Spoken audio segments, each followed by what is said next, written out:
Edi Rama pa bën çdo përpjekje që lajmi që Shqipërisi është bllokuar miratimi i raportit i Bar të bëhet çështje e ditës në Shqipëri. Ky është interesi tim më i madh, ai vazhdon me takimin edhe me takimin sot për dëm përshtypjen që procesi vazhdon, nuk ka asnjë bllokim, ne jemi në rrugën e duhur.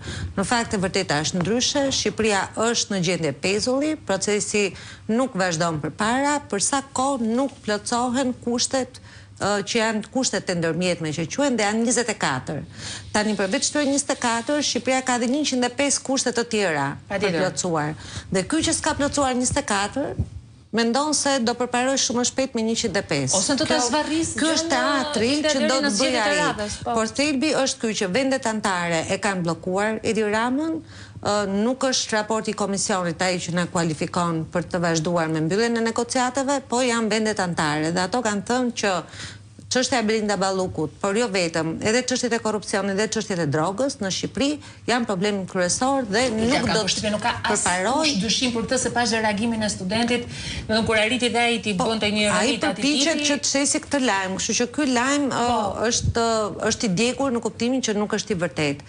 E dyta, për lajmin që nxori dje ambasada amerikane. Dhe sidomos për reagimin që kemi sot qeveritar, se kjo është pjesë që intereson publikut, se publiku nuk është kaq naiv sa të mendojë që si maggioranza, që ju tek ambasadës të bëjnë një njoftim, po është egzageruar, prishi qetësinë, prishi atë paqen tonë në këtë vend të lulëzuar buzët Adriatikut.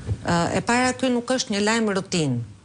Që e nxjerr ambasada her pas here, apo është në një lajmërim thjesht për vizituar site turistike. Ky është një lajmërim që bëhet në raste kur ka rrezik për sigurinë e qytetarëve amerikanë. Pra bëhet në raste kur realisht ka element që mund ta cënojnë sigurinë dhe jetën e qytetarëve amerikanë në një shtet të caktuar dhe në këtë rast bëhet fjalë për Shqipërinë. Por e kanë tekstuar Shqipëria për shkak të prezencës së opozitës iraniane. E dyta, po i marr një nga një. Pra, e para nuk është lajm rutinë. E dyta, një lajm të ngjashëm nuk e gjen në asnjë nga vendet e tjera të rajonit. Pra nuk është që është bërë një shpërndarje masive. Po gjen në vendet e lindjes mesme. Janë njoftime për vendet e lindjes mesme. Është vetëm një lajm. Pikërisht për Shqipërinë, është lidhur specifik me territorin shqiptar, ka dhe një element shtesë për faktin se këtu ndodhet opozita politike iraniane, e cila nuk është se ka munguar së bëri sulme apo shënjestrim qeverisjen në Iran, siç ka ndodhur dhe më herët, dhe Shqipëria ka qenë dhe prej e sulmit kibernetik të madh përpara disa vitesh, si kundërpërgjigje e shtetit të Iranit dhe për shkak të cilit Edi Rama atëherë ndërpreu dhe marrëdhënie diplomatike në një rast të paprecedent, pra shkoi në ekstrem.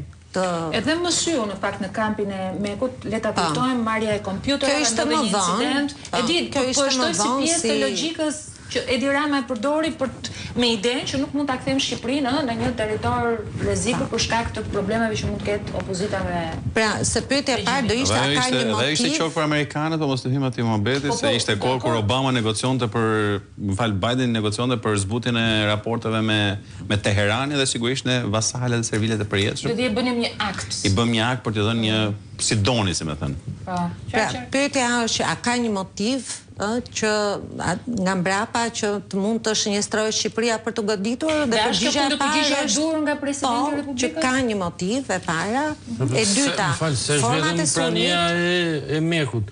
Është edhe fakti që këta kanë qenë të zellshëm, ai kaloi në parlament rezolutën për shpallje shtetit terroriste kështu me radhë. Pra, janë disa.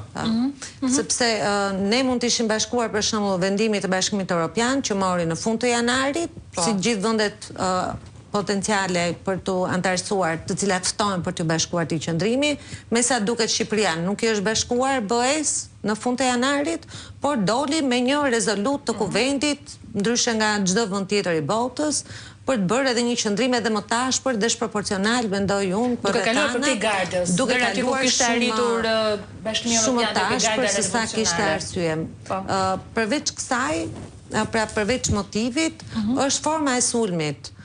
Cila mund të jetë forma e sulmit, da duhet të shqetësohet një qeveri e përgjegjshme në Shqipëri, teorikisht, është që Irani nuk sulmon vetëm me raketa, format e sulmit janë të ndryshme dhe sot forma më e pranishme e sulmeve është ato që quhen sulme hibride, që mund të bëhen edhe përmes aktorëve të tjerë madje, që mund t'i ketë bashkëpunëtor Irani në rajon, aktor proxy që mund të jenë aktor shtetëror dhe jo shtetëror. Dhe çfarë duhet të ketë parasysh Shqipëria është e parasat sigurt i ka kufit e vet. A mendoni ju që kemi ne këtë lloj sigurie? Pra kryeministër. Presidenti ndoshta nuk i ka parë lajmet se si aeroporti dy herë u vodh së brëndshmi. Pra u cënua brënda për brënda, perimetri sigurisë jo një herë, po 2 herë. Dhe nuk e mori asnjëherë askush përgjegjësinë për atë që ndodhi. Përpara pak kohësh u bë një vrasje pranë aeroportit. Që përsëri, me thënë, jo thjesht e nxjerr shtetin totalisht zbuluar, po ne kemi parë që s'ka pas as marrje përgjegjësish. Pra shteti ka qenë në një farë mënyrë bashkëpunëtor me ata që vranë apo që u vranë. Kështu që, apo s'po të marrë rastin e Akshit, se po flasim dhe për një sulm tjetër kibernetik, dhe po flasim për një institucion ku pola e cili të shpërbër totalisht si grup i organizuar kriminal. Pra ti je i ekspozuar në të gjitha kuptimet ndaj çdo lloj sulmi, dhe ti nuk ke asnjë lloj protokolli dhe masë mbrojtëse. Se për shembull sot bëj humor në rrjet, jo po presim të na vijnë raketat nga Irani, jo po tani unë nuk besoj dhe njoftimi i ambasadës nuk ishte për raketat.